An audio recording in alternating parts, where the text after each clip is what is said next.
Hola, ¿qué tal? Y bienvenidos. Esto es Podcast con Creativos y hoy vamos a tener un creativo colombiano. Se trata de Eric Méndez, que es un artista ilustrador, un artista conceptual, que nos va a contar su historia sobre cómo se hizo un artista conceptual. Nos va a contar algunas partes que un poco tristes de su vida, pero que también lo motivaron mucho a seguir adelante para mejorar en su carrera, fundar una escuela para dar mentorías y un montón de cosas. Y vamos a hablar cosas como la inteligencia artificial, este tema de los trabajos para los artistas en Latinoamérica y bueno, varias cositas que puede ser de su interés. Así que no les recomiendo que se vayan porque esa es una charla que les puede gustar. Y antes de comenzar, quiero darle muchísimas gracias a todas las personas que se han unido a este canal para patrocinar mensualmente Tutoriales Cames con una pequeña inversión. En la parte de abajo hay un botón que dice unirse y ahí pueden tener más información sobre ese tema. Así que sin más, vamos con la charla con Eric Méndez. Bienvenido a Tutoriales Cames, gracias por sacar este rato, por contarnos tu historia, por inspirarnos con lo que haces. No, muchas gracias a ti, Cames, por la invitación y para tu audiencia, pues que disfruten de este espacio y esta conversación que lo hace uno con mucho cariño también para que pues las personas que están al otro lado de la pantalla pues puedan como inspirarse y poder como mirar, bueno, basarse en la historia de uno para poder tener más fuerzas y seguir adelante, ¿no? Sí, es que básicamente este podcast o esta charla es eso, es como conectarse un poquito con historias de otras personas para medirle el aceite a todo, porque a veces uno cree que uno está como muy mal o a veces uno cree que está muy bien. Y cuando empieza a medir estos asuntos con otras personas, incluso no siendo parte, porque yo aquí no hablo exclusivamente con modeladores o cosas que tengan que ver con 3D, sino con un montón de personas que están dentro de una misma industria, que es la industria creativa digital. Entonces, este espacio es para eso y que es chévere que la gente lo sepa aprovechar. Claro que sí, ¿no? Y esa es la idea, Cames, poder hablar y inspirar a los demás y pues gracias por el espacio que tú brindas porque, pues bueno, o sea, en Colombia y en América Latina tenemos que también que fomentar esto para ayudar a muchos hermanos que también pues tienen ganas de salir adelante, pero como que no tienen, digamos, el cómo, ¿no? Sí. ¿Vos estás en Bogotá? Sí, en este momento estoy en Bogotá. ¿Y sos de Bogotá?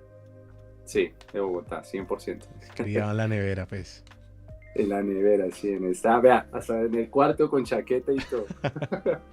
Bueno, parcero, generalmente me gusta escuchar la historia de la persona de cómo fue que llegó a hacer lo que es o cómo llegó a gustarle a usted la ilustración, cómo le llegó cómo lo convirtió algo que si le gustaba en una pasión o en algo que lo rentabilizó. ¿Cómo llegó a eso? Bueno, pues, ¿qué te cuento? Todo empezó, digamos, desde que era joven, pequeñito, más o menos a los 14 años. Yo, antes de que se hiciera lo que hago, yo hacía arte urbano. Entonces, digamos, esa ¿Cómo es es una arte cara urbano? que, digamos, graffiti, ¿cierto? Ah, Entonces, es una ya. cara que mucha gente no conoce, ¿sí? Desconoce de uno.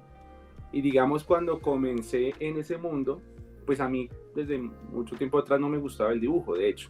Mi papá me hacía las tareas y dibujaba como muy de vez en cuando como Goku, Vegeta, pero muy poco.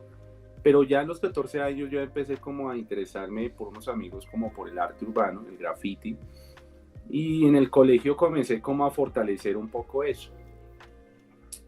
Más o menos finalizando el colegio, conocí a unos artistas que pues, los consideraban como los mejores de Bogotá en ese ámbito y me los presentaron y de ahí aprendí mucho de ellos, en temas de color, en temas de composición, de uno cómo manejar los espacios grandes. Y en esa época manejaban, digamos, Photoshop, pero una versión bastante antigua. Entonces, para mí, que yo era muy pequeñito, pues yo no entendía sobre esos programas, pero ellos lo que hacían era como un montaje, o sea, hacían todo en papel y luego lo escaneaban y hacían el montaje y así mismo quedaba en los murales. Entonces a mí me pareció muy interesante eso, conocer como ese mundo donde muchas personas de pronto tienen como un tabú o de pronto como que no ven que es artístico, pero se aprende mucho desde ahí, ¿sí? Y eso me fortaleció muchísimo para hacer como diseño de personajes, y lo que hacía era muy diferente a lo que hago hoy en día. Luego que yo terminé, digamos, el colegio, mi vida como que dio un rumbo diferente, ¿no? Presté servicio militar en la Fuerza Aérea. Claro, fue otro mundo totalmente diferente, donde uno lo adoctrinan, me alejaron un poquito lo que hacía, pero yo tenía mi bitácora y todo el tiempo como que procuraba dibujar. Y mis compañeros, allá pues nos decimos códigos, nos decíamos en ese entonces eso, admiraban eso. Y decían, oiga, pues yo soy apellido Méndez, ¿no? Y me decían, oiga, chévere que sigas en ese mundo. O sea, tienes mucho talento, no sé qué hace acá. Me decían eso. Después de todo ese tiempo terminé y después entré a la universidad. Para mí la universidad fue como una puerta para ya tomar esto de manera profesional, porque pues todavía tenía eso como un estudio muy empírico o autodidacta más bien, como que no tenía claro algunas cosas, ningunos conceptos, pero la universidad y la academia como que me abrió como esa cobertura de entender qué es el diseño, cómo ¿Qué carrera? manejar diseño gráfico. Entonces, Yo soy diseño gráfico y pues casi mi otra mitad de la carrera fue artes plásticas. ¿a sus papás no le dio miedo que terminaran en McDonald's? No, mi papá siempre confió en mí, fue algo muy, muy extraño porque cuando yo estaba en la universidad y estaba aprendiendo todo este tipo de conceptos, que había profesores que decían, ven, hay que dejar de pintar tan urbano y hay que empezar a ver como lo que realmente es el arte, ¿sí? A aprender a entender lo que es la figura humana, la perspectiva, digamos el color, la teoría del color, que son como conceptos que nos da la ruta para entender cómo poder abordar algo.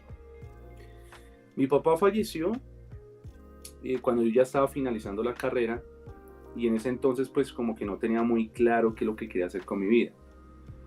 Entonces fue como una etapa un poquito oscura porque pues bueno, yo estaba terminando, mi papá falleció, me quedé sin trabajo porque estaba haciendo unas prácticas y también tuve una ruptura, entonces como que todo fue Se juntó, 3 en 1, ¿no? se juntó todo. toda la cosa negativa, ¿no? Sí, fue un poquito complicado. Hoy en día pues fue como ese motor para hacer todo lo que hago, pero en ese momento fue muy, muy duro porque, claro, uno sin dinero, la crisis, mi papá se fue, pero antes de que él muriera, él siempre creyó en mí. Él siempre antes de eso me decía, siga por ahí que ahí va bien. O sea, no desfallezca, aunque yo no tenía trabajo, no tenía nada, él siempre creyó en mí. Y creo que eso fue un motor como que quedó en mi subconsciente. Él dibujaba también, y dibujaba cosas de fantasía. Y él siempre quería que yo hiciera lo mismo. Él no sabía que era concept, ¿no? Pero él hacía ese tipo de dibujos muy interesantes. ¿Y a qué se dedicaba tu papá? Mi papá era médico naturista. Oh. O sea, la fase artística era algo simplemente de que le gustaba, pero no... Exacto, pero no era como su profesión. Y mi tío sí estudió algo de gráfico y heredé un poquito como de los libros de dibujo, de pintura, lápices, pasteles. Él me dejó mucho material antes de irse a los Estados Unidos y me dejó todo eso. Entonces como que todo fue como una especie de Frankenstein construyendo como lo que quería hacer, ¿no? Porque tenía dos caminos, o quería ser piloto militar o quería ser artista, ¿no? Pero me incliné por ser artista. Entonces, en ese momento que mi papá falleció y pasó todo eso, tuve una relación en la cual un día me dijo, Eric, es que tú eres ilustrador. Entonces, porque yo tenía esa duda, yo decía, pero ¿quién soy yo? Yo dibujaba, pero no sabía para dónde iba. Y cuando ella me dijo, no, es que tú eres ilustrador. Y ahí fue como ese conducto donde dije, ya me lo tomé en serio y empecé ya a trabajar. Bacano y a pintar. Cuando uno descubre esas palabras que definen cosas en la vida de uno que uno no sabía que cosas que le gustaban a uno o cosas que uno ya hacía tienen un nombre y tienen algo, y de hecho muchas personas lo hacen, se comparten, ya hay comunidades y todo eso. A mí también me pasó con el tema de del 3D, más o menos así, donde descubrí una palabrita que yo dije, ah, es que eso soy, es que eso, y desde ahí yo, ah, ya. Y entonces uno, es como cuando uno tiene una palabra en Google que uno sabe cómo buscar un término y lo da más rápido, pero cuando no lo sabes como que das muchas vueltas. Chévere eso. Claro, y eso fue como, dije, ya, soy ilustrador. En ese entonces en la universidad había un colega que él era influenciador Wacom. Y de casualidad estaba al lado mío y me comenzó a mostrar como todo este tema de cartoon. El man ya estaba haciendo algunos proyectos para otros países y me gustó muchísimo eso. Me llamó muchísimo la atención por encima de la ilustración, por encima de otras cosas. Me gustó porque mostraba los procesos, una técnica muy Disney, y eso me gustó muchísimo. Entonces yo decía, yo quería ser como influencer, o sea, yo en mi mente decía, yo quiero trabajar para Wacom. En ese entonces, te estoy hablando como desde el 2015, yo dije, y creo mucho en la ley de atracción. Y yo dije, una en mi mente, yo voy a ser influencer Wacom un día. Cuando en 6 meses yo tenía una agrupación con un profesor que era modelador 3D, él había trabajado para Nintendo. Las cosas de la vida ponen personas para uno llegar a ciertos objetivos. Y armamos un grupo que se llamaba en ese entonces Specimen Workshop y hacíamos modelado con arcilla polimérica, con porcelanicrón y concept. Entonces yo aplicaba todo ese tipo de cosas. Y en ese grupo, el profesor tenía un contacto de Julián Barragán, del de Wacom. Y todo se dio así. Entonces el primer evento que participé fue en Maloca. Y cosas de la vida, llegué allá, él llegó con una Cintiq como de 27 pulgadas que apenas la había estrenado Gerald Méndez. Y a él le caí muy bien porque yo le dije, bueno, y él me dijo, ¿cómo se llama? Y yo le dije, Eric Méndez. Ah, ¿usted es familiar de Gerald Méndez? Pero no, nada que ver, pero digamos el apellido como que también ayudó un poquito. Y él me dijo, usted va a ser la segunda persona que va a estrenar esa tabla. Entonces él nos colocó la Cintiq y ahí comenzamos a trabajar todo el día. Terminó el evento y yo me la acerqué y le dije, oye, chévere, me gustaría como trabajar para ustedes. Y él me dijo, claro, pásame el portafolio y con mucho gusto te llamamos. Yo pensé que eso no iba a pasar.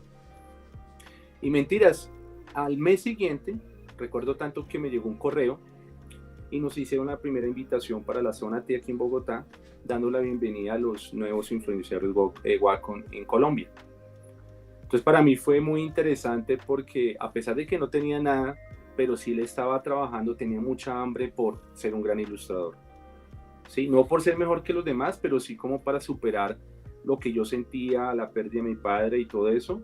Y ahí fue cuando llegué, me conocí con algunos compañeros como Vicente Numpaque, Javier Salas, entre otros artistas que son muy conocidos. Y ahí fue la bienvenida a ser influenciador. Y en ese entonces yo decía, bueno, yo solo quería era como ser de la marca, pero yo lo que no sabía es que pagaban también. Entonces por cada evento le pagaban a uno, por cada charla le pagaban a uno y yo dije, no, pues, qué chévere, es una berraquera. Entonces ahí comencé a entender que la labor de uno era muy importante porque uno influía en los demás. O sea que realmente Wacom se preocupaba mucho por mostrar diferentes estilos y que la marca se vendiera a través de los artistas. Entonces eso fue una etapa muy, muy bonita para mí, que fue subsanando el dolor, porque cuando pasó eso yo decía, yo quiero honrar a mi padre. O sea, yo quiero hacer las cosas bien, quiero honrar sus palabras para ser, digamos, exitoso en lo que él siempre confió en mí. Entonces fue algo como muy emocional y a raíz de eso, ahí fue cuando ya comencé a crear la empresa. ¿Sí? ¿Cómo llegué a crear esa empresa de Nuke? Imagínate que cuando ya estaba trabajando como influenciador, había un instituto que se llama Locus, que queda como una cuadra donde yo estudiaba en la Escuela de Artes y Letras, que hacían eventos. Y un día me acerqué y dije, oye, yo quiero dar clases acá, ¿cuánto me cobras? Y el director es venezolano y de una vez cogimos como confianza y él me dijo, si tú quieres participar acá, tienes que crear una empresa. sí o sí. O sea, no fue algo que yo como que tenía en mi mente, sino fue a raíz como de ese tipo de networking que estaba como haciendo con él. Y ahí me puse a mirar como el nombre de la empresa, como que bueno, Nuuk, por la capital de Groenlandia. Mi papá me bautizó Eric, fue por Eric el Rojo. Entonces, y él tuvo un familiar muy lejano allá, hace muchos años allá, los nórdicos, los vikingos, por eso el casco. Uh-huh. Entonces, fue muy interesante porque el hijo de Eric el Rojo se llamaba Leif Erikson. Entonces él siempre me dijo, vea, yo te bauticé así, fue por los vikingos. Y comencé a buscar el concepto, ¿no? El concepto. Entonces, claro, entendí que el gremio de nosotros es muy, muy complejo en muchas cosas, desde la parte económica, desde la parte del talento. O sea, nos toca guerrearla mucho. Y por eso yo dije, Nuuk tiene que ser ese pilar para ayudar a muchas personas que de pronto sienten que no tienen fuerza, pero Nuuk es como esa base para que la gente tenga como fe, tenga como esa inspiración de decir, puedo hacerlo a pesar de las dificultades. Y al final todos somos guerreros. Aquí estamos viendo un poco de la página web de Nuuk Entertainment. Y pues tenés varias cosas, entre ellas mentorías, conferencias y todo eso. Pero básicamente el tema que vos desarrollas es la enseñanza del arte conceptual, o te dedicas directamente al tema freelance de hacer arte conceptual. Bueno, yo hago las dos cosas. Digamos, yo soy instructor universitario. Uh-huh. Y a raíz de eso, digamos, aplico lo que es la mentoría para los chicos, y al mismo tiempo estoy en proyectos. Empecé como freelance. Entendí que ser freelancer es un estilo de vida. Es algo que uno debe tomárselo muy en serio, porque a veces, si uno no tiene buenos hábitos, se complica, ¿no? Uno es una empresa. Sí. O sea, James Andrade o Eric Méndez, somos una empresa porque realmente tenemos que tener buenos hábitos, hay que tener un horario, hay que ser responsables para que funcione. Sí. Entonces, o sea, me vas a retroceder un poquito.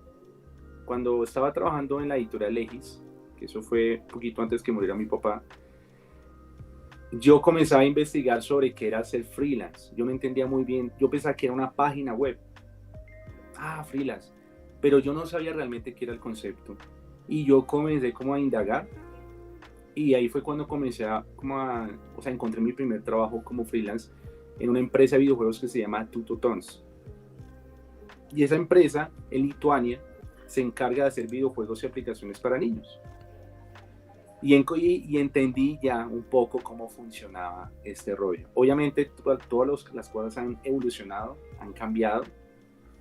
Pero digamos, desde ese entonces empecé a trabajar como freelance. Ya cuando creé la empresa, ya fue un poquito más denso, porque ya uno tenía que ser los contratos son diferentes, en la forma como uno aborda un proyecto no puede ser igual como una persona natural, porque hay una responsabilidad de dinero, uno tiene que contratar un equipo. Entonces todo eso fue como un aprendizaje. Ya tienes que recolectarle los impuestos al gobierno. Todo ese rollo. Y resulta que o sea, ese tema de la docencia fue también como algo muy, muy raro, porque yo buscaba, o sea, cuando yo quedé sin trabajo, yo buscaba mucho, o sea, pasaba hojas de vida y no encontraba nada. Nada. Yo duré así como, 6 meses buscando, y en un mes dije, yo voy a pasar como unas 400 hojas de vida. Y me lo propuse, hasta mandé para universidades, yo dije, lo que salga. Y me salió en la Escuela Nacional de Caricatura para ser profesor. Yo empecé así, desde la escuela, daba clases en una tienda de arte y fui escalando. Entonces, eso era muy volátil, ¿sabes? Porque uno daba clases, se acababa el trabajo, otra vez sin plata. Me volvía, paraba, entraba a otra institución, se acababa el contrato y otra vez. Así. Y se la pasa uno como en una montaña rusa, sub y baja, freelance aquí, o sea, y claro, yo entiendo que eso no, o sea, eso cansa Sí. estar en ese vaivén porque pues los gastos llegan, los servicios, Y deuda, todos los meses es una paridera de saber si va a llegar al final o no.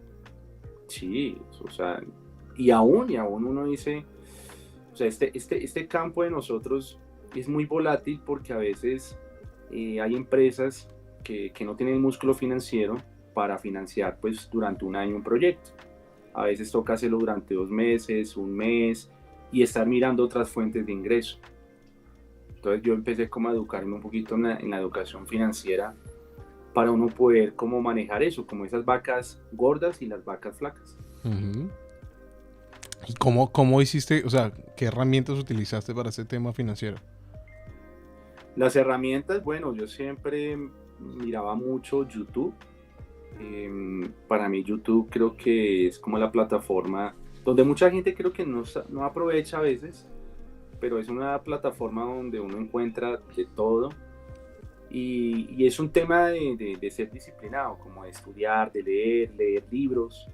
Yo leía mucho en ese entonces y aún. Pero YouTube también fue como una salida como para conocer otras cosas, como que eran pasivos, que eran activos, cómo manejar las deudas, porque eso es algo que cadece uno, o sea, uno lo cadece porque uno no lo educan en la universidad, o por lo menos a mí no me educaron así como, ven, tienes que tener en cuenta qué va a pasar cuando salgas de la universidad, posiblemente te vas a quedar sin trabajo, o vas a ser un desempleado uno más del país, y no te enseñan realmente cómo afrontar ese tipo de crisis. Uh-huh. Entonces, superación personal, crecimiento profesional, miraba mucho Tribu Digital, o sea, como muchos mentores, y comenzaba como a educarme en cómo yo podía, o sea, sostenerme cuando se me caía un negocio o de pronto el contrato ya hasta aquí llegó y cómo podía yo subsanar ese tipo de gastos, ¿no? A mí ese tema cuando la gente dice, es que los youtubers y habla de esta gente idiota o esta gente que hace entretenimiento solamente y entretenimiento del pendejo, del que termina en las noticias, el youtuber tal hizo tal cagada y todo eso, entonces se meten en todo un montón de gente, a youtubers, a educadores, a divulgadores científicos, a personas que hacen un montón de labores buenas aquí en YouTube, las engloban en eso. Entonces la gente dice, y entonces uno ya como le da pena decir, es que yo soy youtuber. Claro. Entonces, porque van a decir, ay, sí, y qué estupidez haces. Entonces, sí, es como esa vuelta. Pero tenés razón en el tema del YouTube. Yo soy muy consumidor de cuestiones de educación, de educación personal, del tema de emprendimiento, del tema de motivación, que también es súper importante, estudiar estos temas psicológicos, estudiar un montón de temas.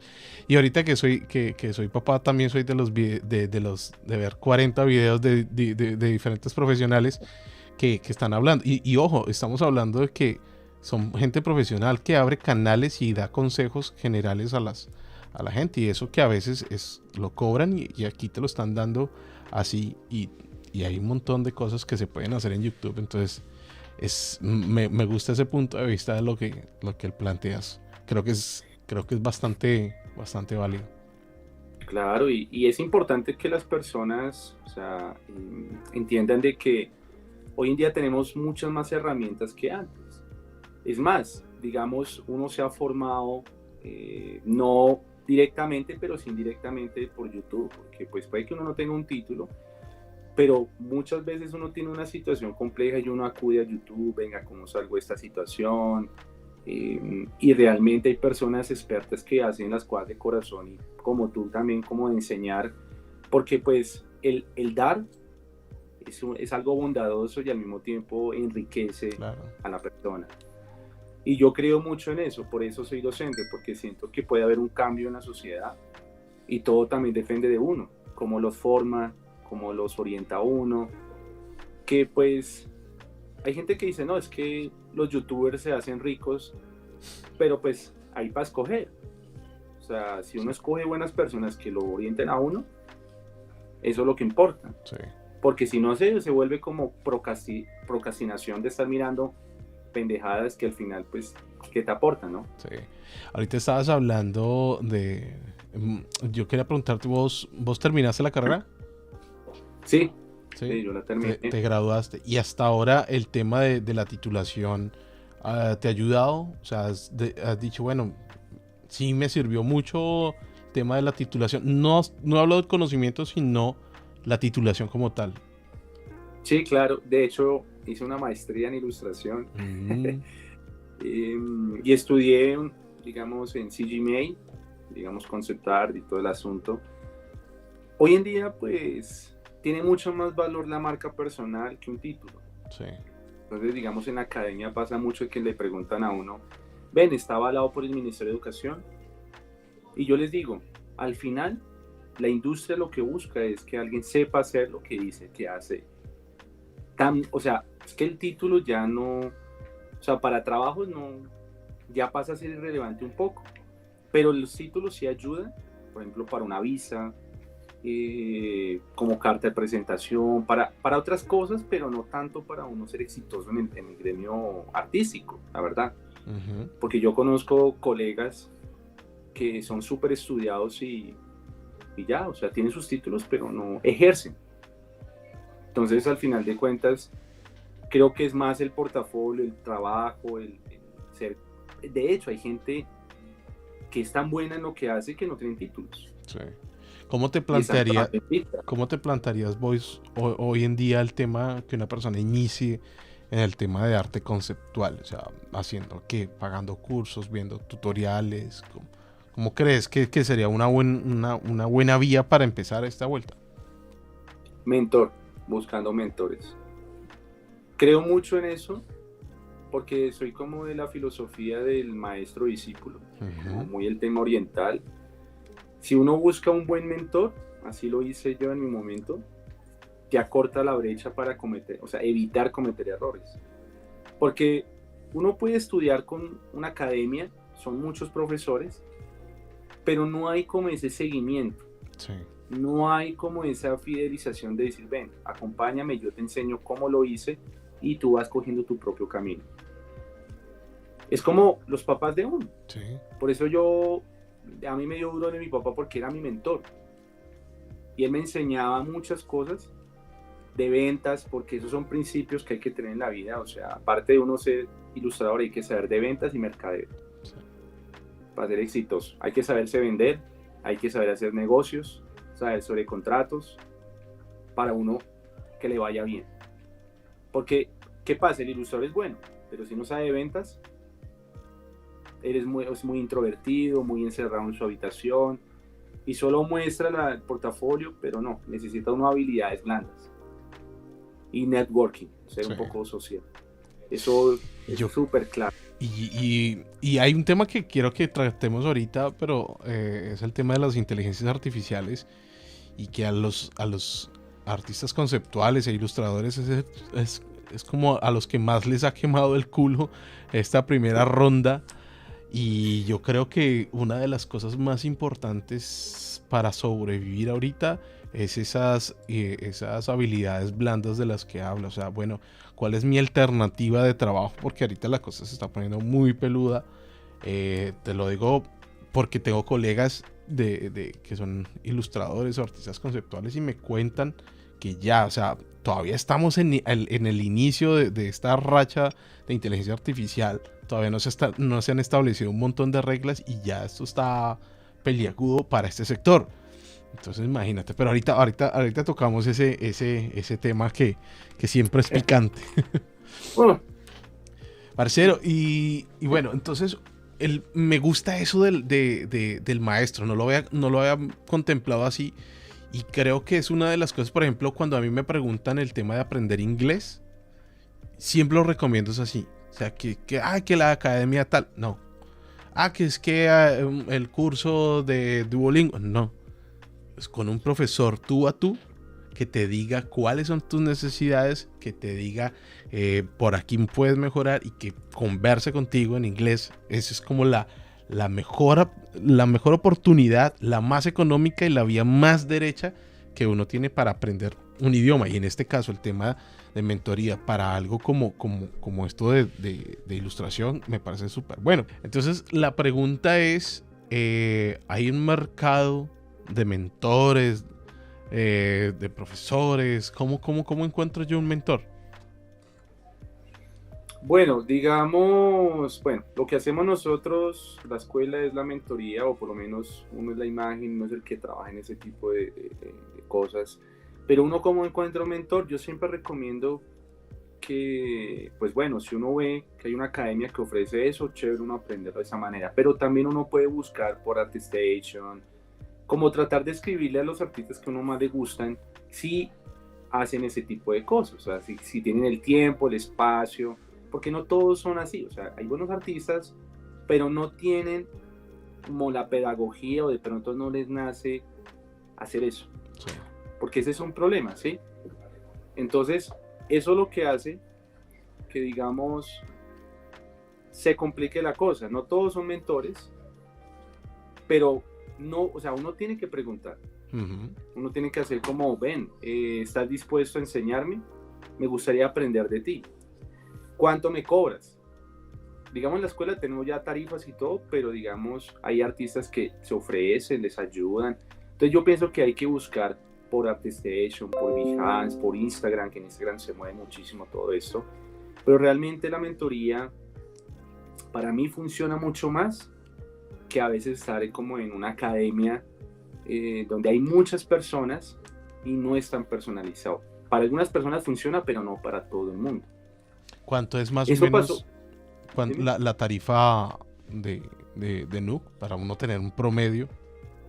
Digamos, ahorita lo que manejamos es un programa y mensualmente cobramos 300,000 pesos, $78 más o menos, mensual, 2 meses, cada 2 meses. Sí. ¿Y Que son 600. cuántas clases? Son 8 sesiones cada módulo. Entonces el programa dura un año. O también ofrecemos la mentoría ya especializada, que la persona dice, Eric, me gustaría que me ayudaras con esto, ármame algo y me dices cuánto me cobras. O sea, hacemos como al gusto. Sí. Un curso al gusto de la persona y hacemos las clases en vivo y en directo, le enseñamos, le acortamos la brecha. Como un plato de comida, ¿no? Como que quieres y yo te lo hago. Sí. Está buenísimo ese método. Y creo que, sería genial, por ejemplo, que uno pudiera decir, y no solo con la ilustración, sino con cualquier otra cosa. Mira, este artista 3D me gusta cómo trabaja, voy a decirle que me dé una mentoría. Es que el problema es eso, que tenga el tiempo, que quiera y que lo que me vaya a cobrar me alcance para pagarle. Exacto, o sea, entonces, digamos, los costos de nosotros no son muy altos, por eso también hacemos videos tutoriales. A veces uno no es tan constante por tanto trabajo, pero sí hay que hacerlo para poder ayudar a la gente, porque como uno también aprendía por YouTube. Yo sigo mucho la filosofía de la mentoría porque, miremos un ejemplo, o sea, Bruce Lee dibujaba, era artista también. O sea, aparte de ser artista marcial, él también dibujaba en lápiz para hacer sus apuntes y sus anotaciones para sus movimientos. ¿Y quién fue el maestro de él? Ip Man. Entonces, Ip Man fue el maestro de Bruce Lee y mire quién fue Bruce Lee, gracias a ese mentor de Ip Man. Entonces, todo el mundo conoce a Bruce Lee, pero no conocía la historia de Ip Man. Hasta que se hicieron las películas que fueron más brutales. Exactamente. Entonces, pero fíjese que a pesar que fue el mentor, Bruce Lee tenía su propia huella, su propia voz. Y eso es lo que hace la función de la mentoría. Sí. Y eso es lo que funciona hoy en día. O sea, no es por de pronto criticar el tema de las instituciones, pero digamos, las universidades están teniendo un poquito como un poco de miedo, porque en la forma de educar ya debe cambiar un poco también.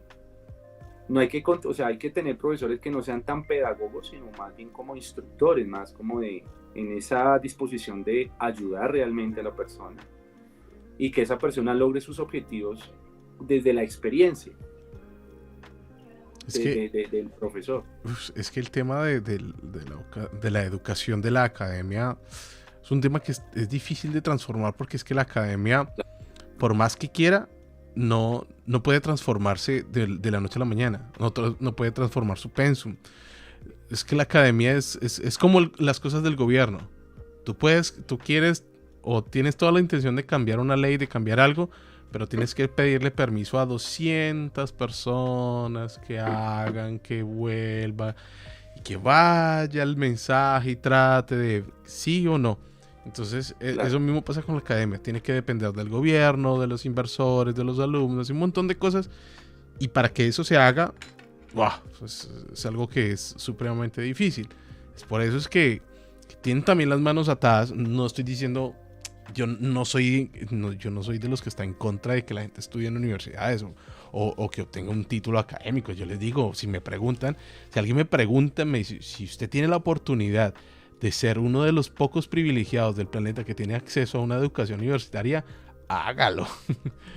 Claro. No se dé el lujo de rechazar eso. Si usted sus papás le están pagando y tiene el tiempo y tiene la disposición, de cabeza. El problema es que eso es un lujo para la mayoría de nosotros. Es un lujo. Claro. Sí, totalmente. Es un lujo porque no todos tienen los recursos. A veces hay que endeudarse para no poder lograrlo.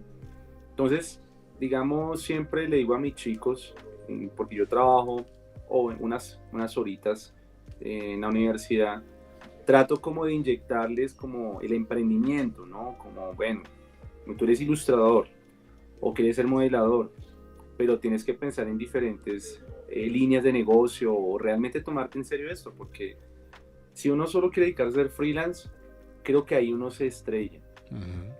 Y uno tiene que comenzar a mirar como que, bueno, puedo ser ilustrador, pero voy a, no sé, a comprarme una impresora 3D, voy a hacer ilustraciones, le digo a un amigo que me ayude con el modelado, abro una línea de negocio, no sé, me monto una tiendita de perros calientes, un ejemplo, tengo otra fuente de ingreso, hago el diseño, o sea, tener como una mente poco de emprendedor. Sí.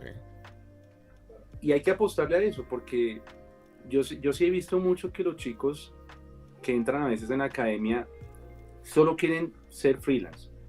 Pero yo les digo, si ustedes no tienen trabajo, porque eso no es que aprenden y ya les salió el trabajo, sino eso es un tema de horas y horas hasta que uno diga, tiene un portafolio que la gente le llame la atención, ¿qué vas a hacer? Entonces, digamos, la escuela instruye, pero también damos la oportunidad de que los chicos trabajen con nosotros en la in-house. Entonces salen proyectos, eres estudiante, no, claro, ven, y aprendes de uno. Lo que en la universidad no lo hace. Porque en la universidad, ¿cuánto tarda para que uno haga prácticas? Casi hasta el final. Sí. Pero hay chicos muy talentosos que uno dice, oye, desde el primer módulo de Fundamentos de Arte y Diseño uno les dice, oye, eres muy bueno, venga de una vez, te damos trabajo.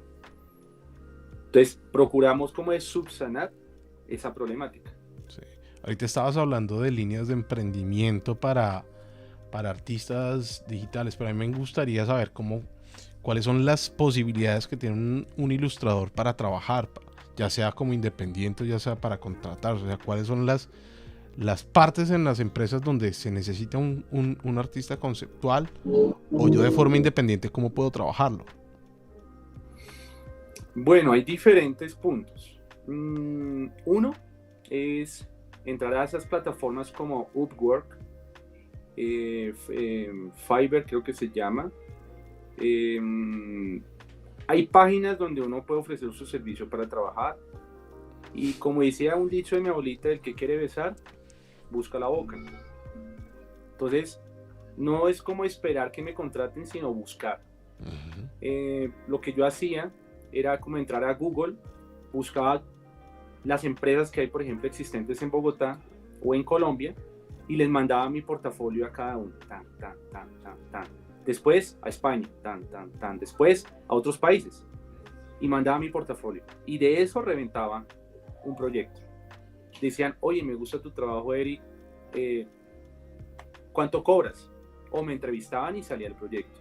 Entonces, a veces le toca a uno mucho buscar, pero ya cuando coges un poquito de prestigio, ya conocen tu trabajo, ya vas subiendo de nivel, ya se vuelve recíproco, ya te buscan es a ti. Sí. Ya no estás anunciándote ni buscando, sino que ya a veces supongo que te faltan manos y cosas. Claro, claro. Y eso pasa como, me imagino, como cuando creas el canal de YouTube o uno que al principio nadie lo conoce a uno y de tanto darle, ya se vuelve recíproco. ya saben quién eres, ya, este loco hace esto, ya te llaman, oye, ¿tienes tiempo para esto? ¿O cuánto me cobras por esto? Pero al principio hay que inyectar mucho. Es como la filosofía de que uno tiene una empresa, es como un hijo. Y hay que inyectarle hasta que sea adulto. Y ya cuando sea adulto ya se vuelve el bastón de uno. Sí. Bueno, eso es lo que uno espera, ¿no? Sí, porque todo es volátil, ¿no? Sí.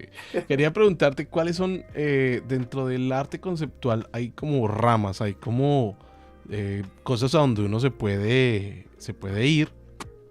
Y por ejemplo, dentro del 3D hay un montón de subramas que alguien puede trabajar. Dentro del arte conceptual, ¿cuáles son las principales ramas y cuál es la rama más solicitada y donde menos gente hay? Yo creo, bueno, esto es algo que de pronto es desde mi punto de vista, puede que otros piensen diferente porque pues, es como una respuesta un poco compleja. Pero lo que yo he visto, como es que cada día piden más cosas, ¿no?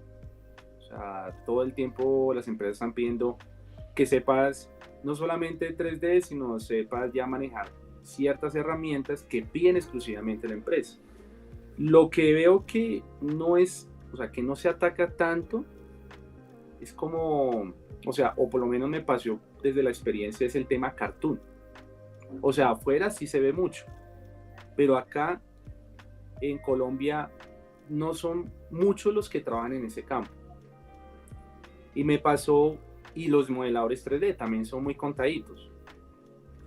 Y me pasó con un proyecto en España, estábamos haciendo una serie animada, la directora que se llama Yanaíse Cisneros, cubana, ella buscaba mucho trabajo acá y buscaba modeladores y artistas conceptuales en ese nicho, o sea, cartoon, muy Disney, muy difícil. Buscaba personas o artistas de color script, no lo encontraba. Yo trabajé con ella haciendo color script porque no se encontraba ese tipo de artistas. Sí conozco uno que otro, pero no es algo que sea como tenga mucha demanda. Uh-huh. Entonces, uno ve que el concept se trabaja mucho como muy realista, muy para AAA, ¿sí?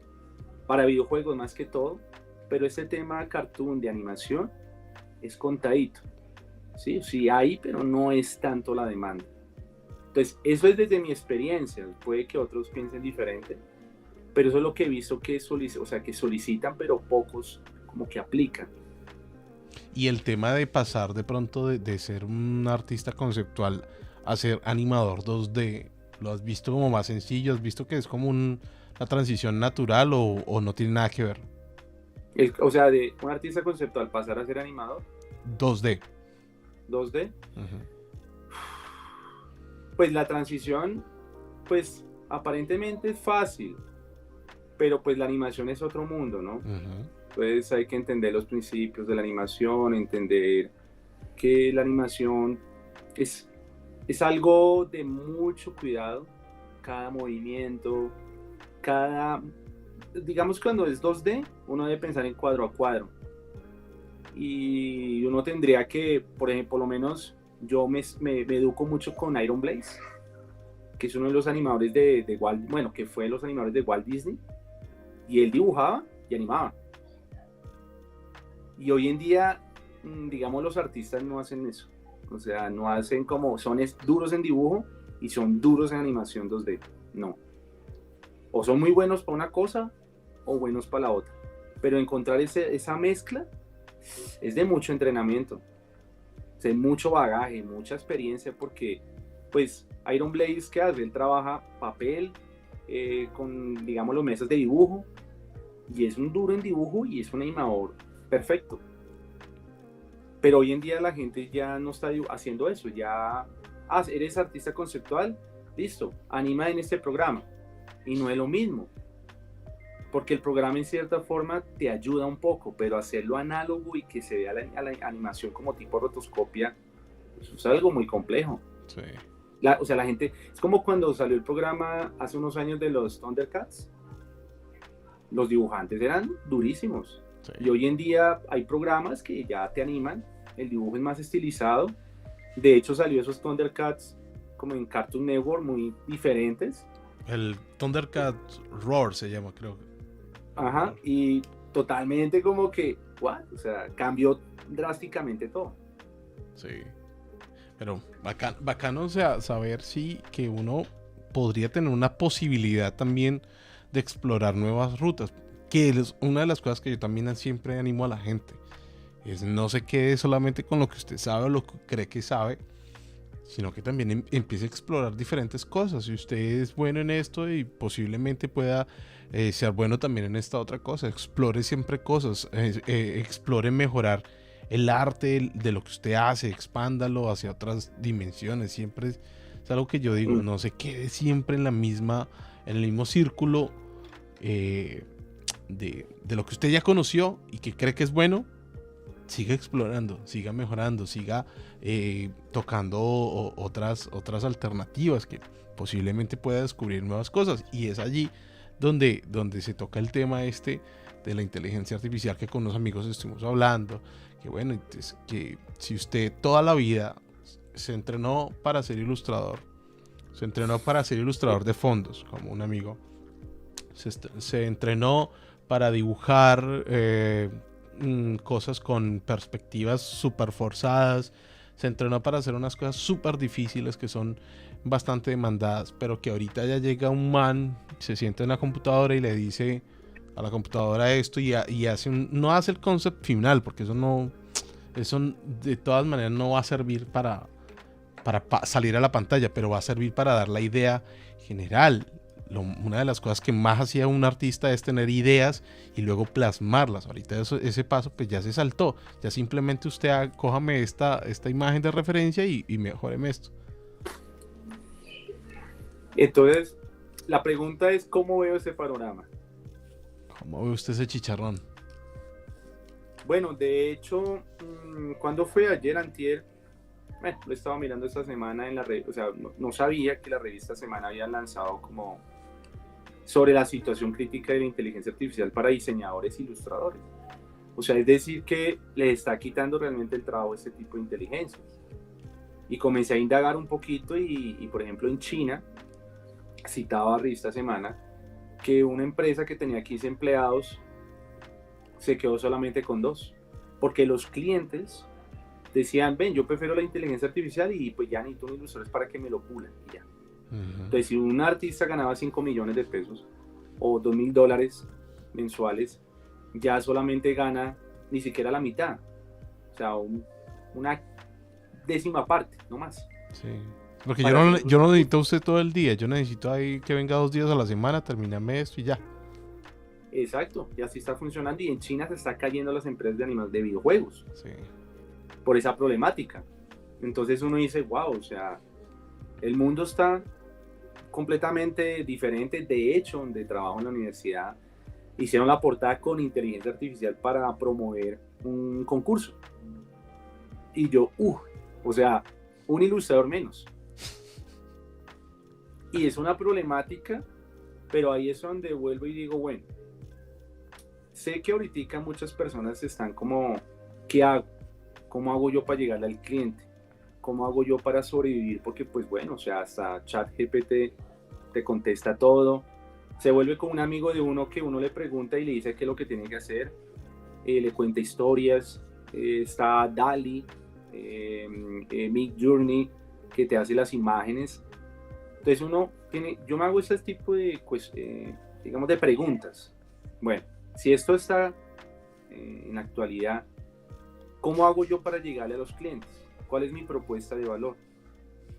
Entonces, digamos, yo pienso, bueno, ahora lo que uno tiene que hacer es mostrar todo el proceso. Ya no solo es como mostrarle la pieza final, sino, ven, yo lo hice así, explicarle por qué llegué a ese tipo de resultado, cuál fue mi investigación, y tratar de venderle al cliente como, ven, es un proyecto totalmente que tiene una investigación previa y que tiene una funcionalidad para X proyecto. O sea, funciona para esto. Porque la inteligencia artificial te hace la imagen, pero no te muestra todo el proceso. Pero bueno, entonces, pero al cliente, al final, ¿para qué le sirve el proceso? Digamos, bueno, depende del cliente, ¿no? pero el proceso sí es importante, por ejemplo, si está haciendo un parque temático, como lo que sucede en el Circo del Sol. Por ejemplo, Nicolás Chacín, que es un amigo mío, él trabajó en Canadá ya en el Circo del Sol, y ellos tienen que hacer todo el proceso de funcionalidad y todo para X evento. Entonces, si los artistas se van a tirar, no sé, de algún barranco, pues tienen que mirar cómo van a hacer para que se sostenga, para que caiga, cómo van a salir las luces. Para ese tipo de cosas sí se necesita como un proceso, ¿no? Si se va a hacer algo para videojuegos o de animación, pues hay que buscar los mecanismos de funcionalidad. Si es un robot, pues hay que mirar cómo funciona y cuál es la razón de ser. Porque por sí mismo mostrar una pieza final, pues no te dice mucho, no hay mucha información. Sí. Entonces, por ejemplo, en Avatar, las máquinas, el que lo modela necesita esa información para poder hacerlo lo más realista posible, ¿no? ¿Y vos implementarías o has implementado, pensás implementar estas herramientas en lo que vos haces? Sí, claro. Uno tiene que adaptarse. O sea, uno tiene que no hacer el feo, porque pasa como en la época de la ilustración, más o menos en los 60, 70 aquí en Bogotá, que los ilustradores tuvieron un auge en las editoriales. Llegó Photoshop, la ilustración digital, y quedaron sin trabajo. Eso fue lo que pasó, y lo mismo pasó en la fotografía. Llegó la fotografía digital y los que eran análogos no quisieron adaptarse, pero miren que hoy en día se sigue usando la fotografía análoga. Sí. Bueno, lo que pasa es que en esas comparaciones, esas fueron transiciones de varios años, o sea, fueron transiciones bueno, va a llegar esto y poco a poco, y las personas como que tenían tiempo de abandonar el barco o de hacer algo para para no dejarse morir de hambre a tiempo. En esto es algo que desde el año pasado ahorita se volvió una cosa brutal y que va a seguir siendo exponencial. O sea, esto no va a parar, sino que va a seguir subiendo, y mucha gente está esperanzada en las reglamentaciones, en que los políticos pongan sus manos en esto. Y pues, a ver, lo que te decía anteriormente, si tiene que ver con cosas políticas, pues esto no va a ser ahorita. Eso va a pasar algún día que haya reglamentaciones y que sean serias y que ayuden en algo. Entonces, pues yo lo que digo, una de las cosas que a mí me preocupa es pensar en la gente que diga, bueno, y yo entonces ¿para qué aprendo esto si esto ya lo hace una máquina? Yo ¿para qué aprendo conceptos de dibujo, de sombreado, de todas estas cuestiones? Sí, esto ya me lo va a hacer una máquina. Es necesario que yo aprenda esto, que yo me gaste tanto tiempo aprendiendo a suavizar a hacer, por ejemplo, sombras de oclusión, que son difíciles de dibujar, de hacer. Es necesario que yo me ponga a aprender eso. Bueno, es una pregunta un poco compleja, pero te digo yo siento que realmente siempre hay que estar en la disposición de aprender. Por más que haya una inteligencia artificial, hay que saber. Porque yo que el día escuché una conferencia y decían que uno debe como que regresar un poquito a lo análogo. De hecho, los artistas plásticos no se ven tan afectados por esto, porque pues al final la obra se sabe que lo hizo una persona, y coloca su concepto y demás, y como que sí, como todo lo que tiene que ver análogo o artesanal, va a salir un poquito más a flote. Entonces creo que de pronto nos estamos olvidando de esa parte, de la parte análoga, porque si uno se vuelve muy digital, pues uno se va a enfrentar a ese tipo de problemáticas. Pero yo siempre he pensado que hay que ser híbridos. O sea, vamos a un proceso análogo, digital. Está Alejandro Burdicio, él cuando hace Mundo Chatarra, él muestra siempre su proceso a mano y luego el proceso digital. Para mí es un valor agregado.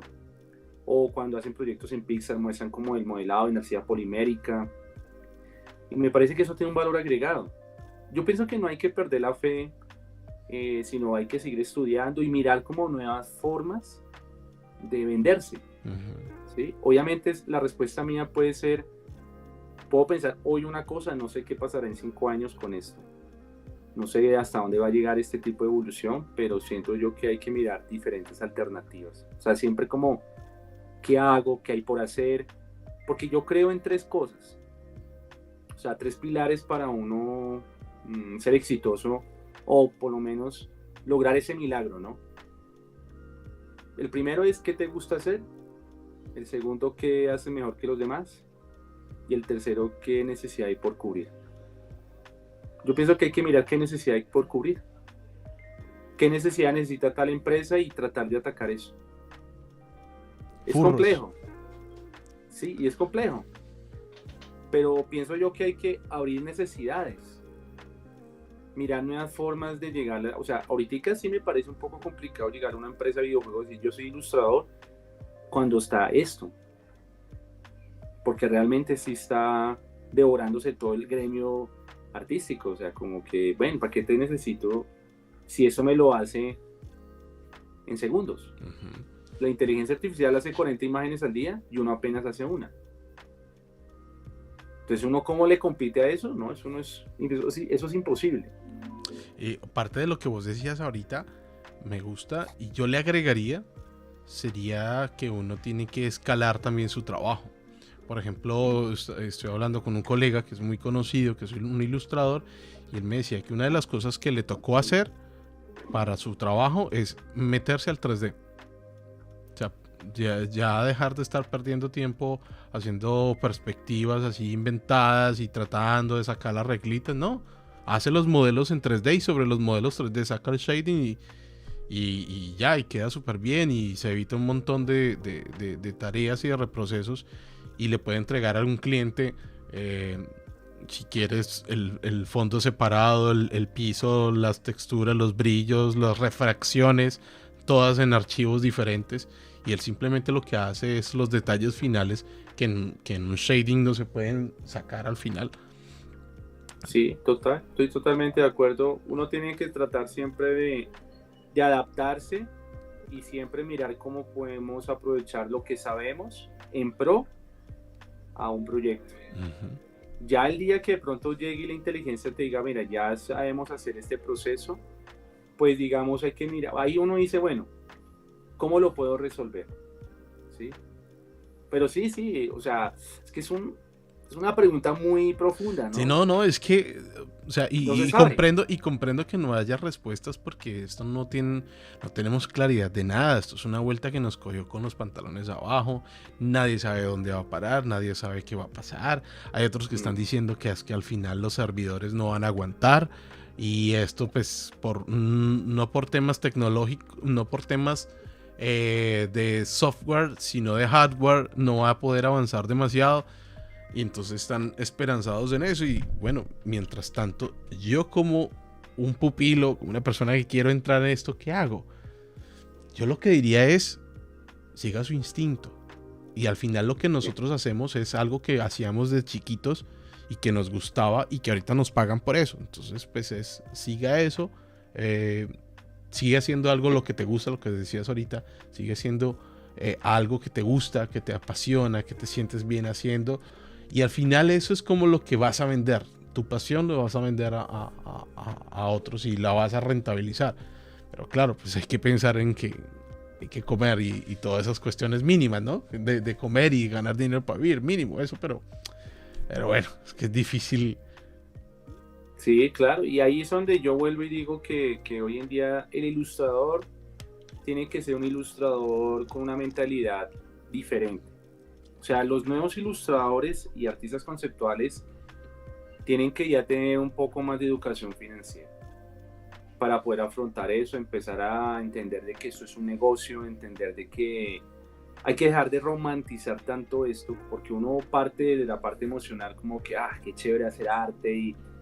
No, hay que entender que el mundo va tan rápido que no mira atrás y no tiene sensibilidad con uno. Entonces uno también que mirar cómo hacemos para mirar, bueno, soy ilustrador, hago una línea de negocio, comienzo a hacer networking, crear proyectos, comenzar a automatizar cosas, crear activos para crecer y tener un poquito de tranquilidad que si de pronto algún día llega eso y dice, no, realmente ya todo lo abordó la inteligencia artificial, por lo menos tengo como un colchón, una base para poderme sostener.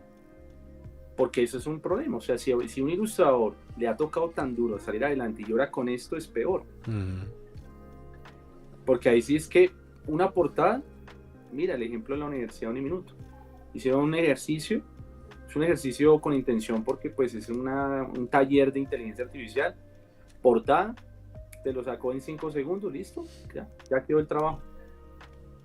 Entonces uno tiene que comenzar a mirar cómo cambiamos nuestro chip, porque es que un problema que siempre he visto, Cames, y es que en América Latina siempre se fomenta como ven, hay que trabajar, hay que ser empleado, pero no se fomenta como que ven, hay que comenzar a crear negocios, crear otras fuentes de ingreso. Educación financiera. Totalmente, sí, o sea, los gringos, y eso lo hablaba muchísimo Antonio Banderas hace un tiempo, los gringos luchan por sus sueños mucho. O sea, el 70% de allá son empresarios y el 30% pues son empleados, y en América Latina es al revés. O sea, el 70% es la gente que está buscando un trabajo y es un grupo muy pequeño de empresarios que están buscando cazatalentos. Entonces, claro, hay un desnivel, por eso hay tanta problemática en eso. Y mucho más en la ilustración, que el día busqué en CompuTrabajo, empleo de ilustración, 0. No hay nada. Uy, bueno, pues es que buscar ilustraciones en CompuTrabajo sí es 10. Eso no es... existe. No, es que CompuTrabajo es para encontrar secretaria. Ahí no se encuentran artistas. Es el ejercicio y no existe. Bueno, sí, o sea, sé que no existe porque no es como el nicho. Y si usted llega a ver una oferta de diseñador, es un milagro.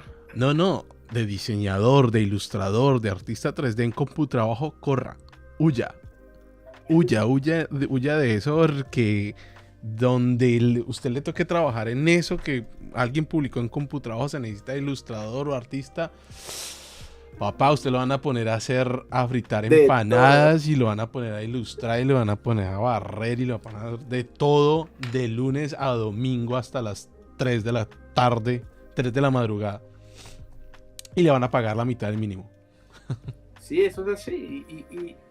Y eso es un poco triste porque, o sea, no se fomenta nada de eso. O sea, hay muchas páginas, redactores publicitarios, bueno, estas páginas como Upwork y todo eso que sí es un poco más segmentado el nicho, pero realmente, o sea, por eso es que no existe casi academias que enseñen esto, porque no hay como, o sea, mercado para trabajar como artista conceptual. De hecho, cuando estaba con la empresa mirando eso para legalizar algunas cosas de la carrera o el programa que estaba haciendo, era imposible porque primero el Ministerio de Educación no conoce qué es concept art, o sea, conoce qué es, o sea, el arte conceptual se conoce diferente, como de, por ejemplo, colocar un elemento y darle un concepto, ¿cierto? Pero hasta ahí. Pero no se conoce realmente como qué es el concept art para nuestro nicho. Sí. Entonces, partiendo de eso, ya es muy difícil como penetrar desde un programa como el que estamos ofreciendo. O sea, no lo conocen, el Ministerio de Educación no entiende qué es eso. Sí. Bueno, a términos de pronto nacionales, como tal en Colombia, es un poquito más difícil adecuarse, pero si vamos a empresas, a estudios y todo eso, el artista conceptual es como que base, o sea, es base en las cosas porque es el que dice cómo se va a ver todo. Entonces, claro, estudios de videojuegos, animación, estamos hablando de los artistas de environments, los artistas de personajes, bueno, un montón de cosas que tienen bastante salida. Posiblemente en Colombia no tanto, porque sí, es un nicho muy cerrado, muy pequeño a esto, y suele confundirse con diseñador gráfico, que son cosas muy distintas, que es una persona que puede que un diseñador gráfico sepa hacer arte conceptual, pero puede que un artista conceptual no sepa hacer diseño gráfico. Son cosas totalmente opuestas, aunque se trabajan en los mismos software, aunque se trabajan las mismas cosas, puede que no se toquen ninguno de los dos. Entonces, Totalmente. hay mucha cosa por la que luchar, muchísima vuelta por la que el artista conceptual está tocando. Y de ahí para adelante, o sea, que nadie se fresquee, los artistas 3D, los artistas de VFX, los artistas de cualquier cosa que se llame artista y que sea digital y que se pueda automatizar, póngale la firma que eso va a pasar. No, y hay que crear industria, o sea, yo a veces veo que hay compañeros que dicen, no, me voy a otro país, no, yo creo que hay que crear la industria, o sea, se puede. O sea, yo no creo que la solución sea estar afuera, trabajar para una empresa americana, sí, chévere, pero parte desde el ego, ¿no? Pero es muy bonito uno decir, se puede crear una industria desde acá y más desde la virtual. O sea, no funciona virtualmente y lo que trata de fomentar es crear esa industria, ayudar a la gente que tenga como que venga, hay una empresa colombiana, conozco otra y la idea es comenzar a inyectar eso. En Medellín hay otras academias donde están trabajando también para crear esa industria y eso es pulpito, o sea, en América Latina es pulpito eso.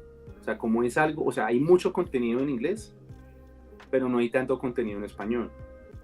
Entonces toca crear esa industria, formar a los profesionales. De hecho, penetrar el mercado americano es muy complejo, porque digamos, o sea, es que hay de todo. Hay muchos artistas, o sea, así, muy tesos, muchas compañías. Entonces, entrar allá para mí no tiene sentido. En cambio, uno crear la industria desde acá, hay posibilidades. Hay muchas zonas rurales donde la gente no sabe ni qué es Photoshop y hay un mercado grande. En cuanto a la educación, en eso. Claro, y uno puede ayudar a los demás, en cierta forma. Entonces, sí se piensa mucho que no podemos pensar de que porque es extranjero es mejor, sino partir desde acá y aquí hay una riqueza cultural muy interesante que se puede aprovechar a favor de los demás. Tú que has tenido la oportunidad de trabajar con la industria colombiana, que es todas estas empresas que pertenecen a GEMA y a todas estas empresas que hacen animación en Colombia, ¿cómo ves ese panorama de la ilustración en Colombia? Partiendo de eso. No, como todo, pienso que, o sea, hay un mercado, pero uno tiene que estar donde tiene que estar. O sea, si hay eventos, por ejemplo, como el SOFA, el Comic Con, hay que estar ahí. Es que hay que buscar lo que es el networking. Esa es la clave.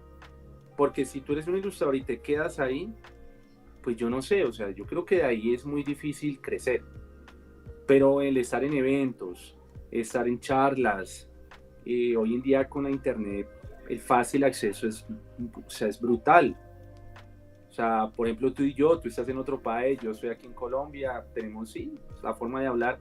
Yo siento que la gente ya tiene que empezar como a hacer este tipo de relaciones profesionales donde uno puede hacer conexiones, dejar un poco el individualismo, el colombiano, o por lo menos los que mi país, a veces somos un poquito individualistas. Entonces nos vence a veces el ego y como que, ¿qué? Usted es ilustrador, yo ilustrador, pero nunca pensamos en, venga, ¿por qué no creamos un proyecto?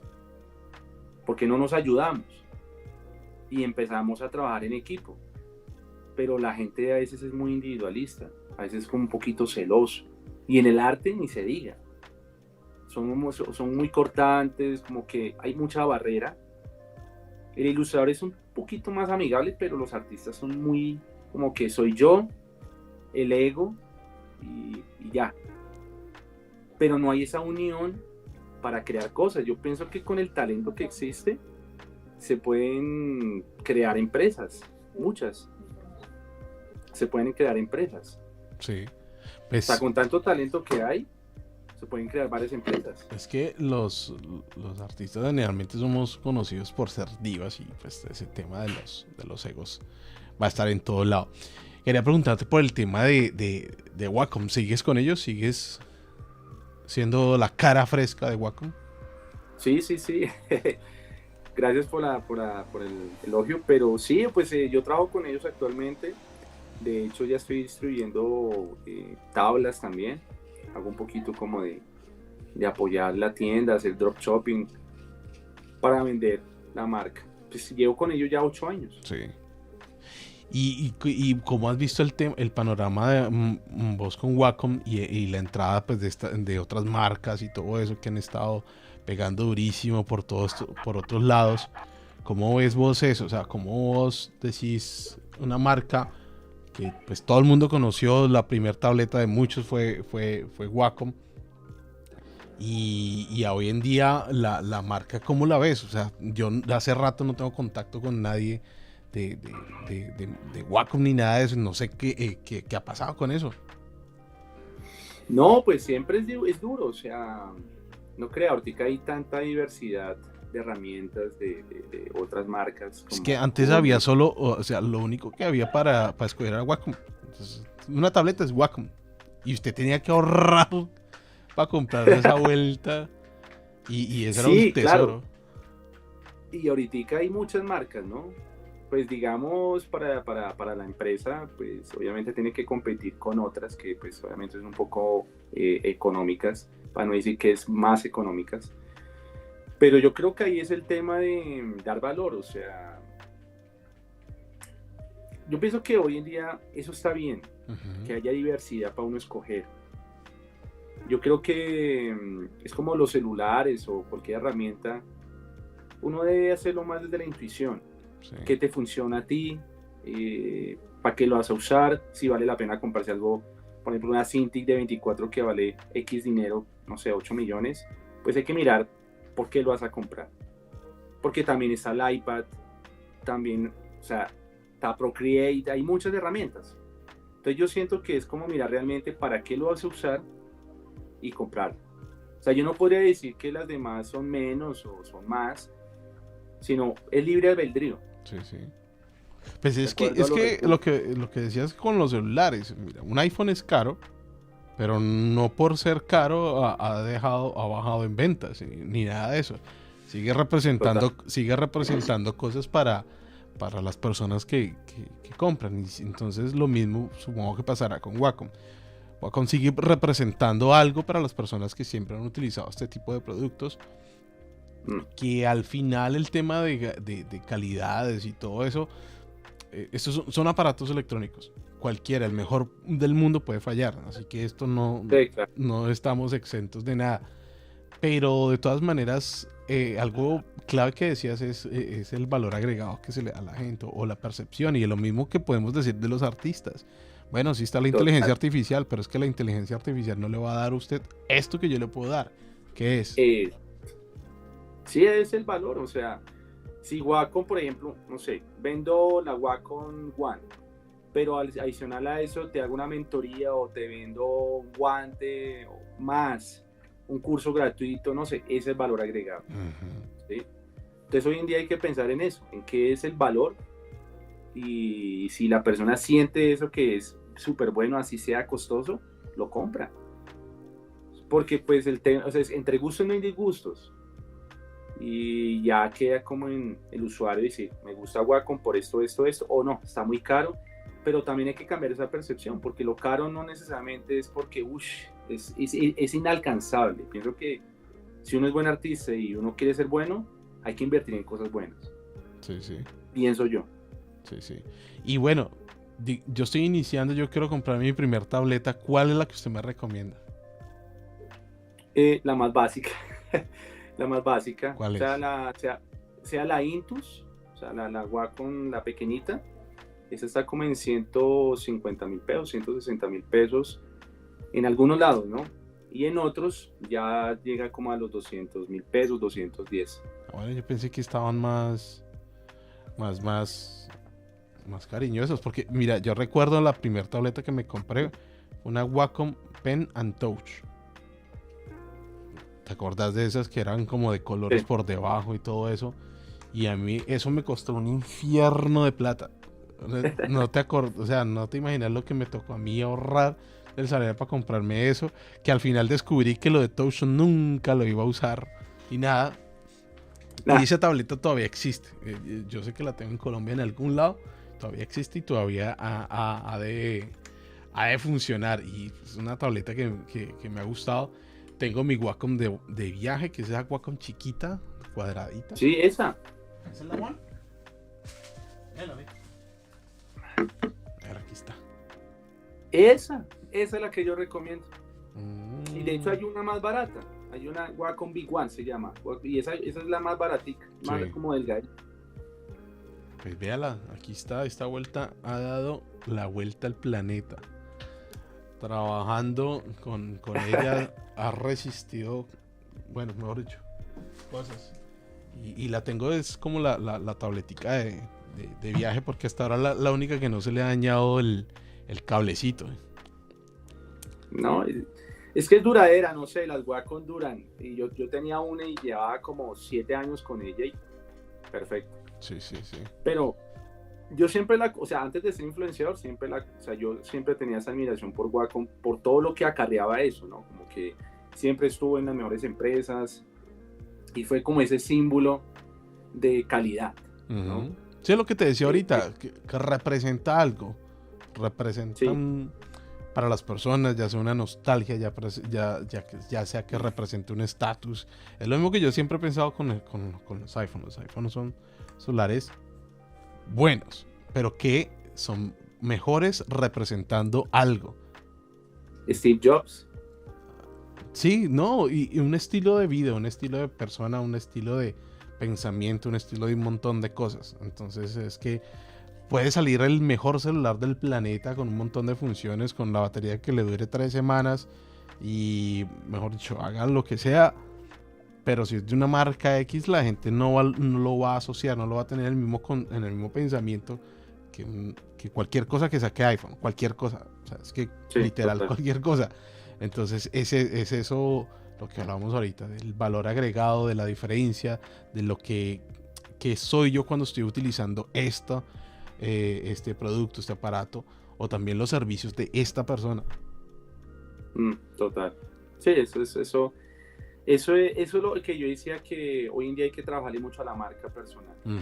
Sí. Para crear eso, que la gente compre también por la imagen de la persona y no tanto por el aparato, y eso es el valor agregado. Sí, y un ilustrador, y todos deberíamos trabajar siempre, lo que vos decís, una marca personal, creo que, ¿cómo se llama eso? Eso tiene un nombre, un nombre técnico, no solo marca personal, un nombre ahí. ¿Branding? Sí, pero es que, yo no sé qué, buyer persona, no, bueno, algo así. Y es eso, es trabajar en tu nombre artístico, tu marca como artista, no como empleado, que es una cosa diferente. Es algo que sea siempre tuyo, es el sello, o sea, ya sea el estilo en el que trabajas, es un montón de cosas, pero esa parte sí es importante. Yo siempre lo estoy recomendando a la gente también, trabajar en ese tipo de cosas, que al final es lo que queda. O sea, a usted lo despiden de un trabajo, a usted lo reemplazan por una inteligencia artificial, pero eso perdura porque ese es usted, su estilo, su esencia, su alma. Totalmente. Así es como uno debe trabajar, tratar de mirar que uno es una empresa, y no como simplemente un artista. No, una empresa debe actuar como una empresa, con una misión, con una visión, tener como cuál es el valor agregado, cuáles son hacer como una especie de DOFA de fortalezas y debilidades para poder entrar al mercado laboral. Sí. Bacano, parcero. Bueno, pana, yo lo dejo ya, que por acá ya está medio tarde. Y por acá también están que me jalan ahí que camine. Parcero, muchísimas gracias por este rato, por esta charla tan chévere. Me da gusto saludarlo nuevamente. Y espero pues que la gente también le haya gustado esta charla con vos. Y si cualquier cosa, voy a dejar las redes sociales tuyas acá en la descripción del video, para que los que quieran tomarse un one-to-one con viejo Eric, pues aquí están, y pues seguirlo en las redes sociales y todo, aquí van a estar. No, pues muchas gracias, Camis, y a tu audiencia, pues que ojalá aprovechen este tipo de charlas para que puedan crecer mucho más, y pues que sigan pues muy de cerca con Camis Andrade, pues que siempre tiene cosas buenas para el canal. Y muchas gracias y bendiciones. Parcero, nos estamos viendo por allá en Bogotá en algún momento que vaya a visitar. Claro que sí, papá. Aquí lo espero. Bueno, gente, nos estamos viendo en un próximo podcast tutorial, lo que se venga. Chao, chao.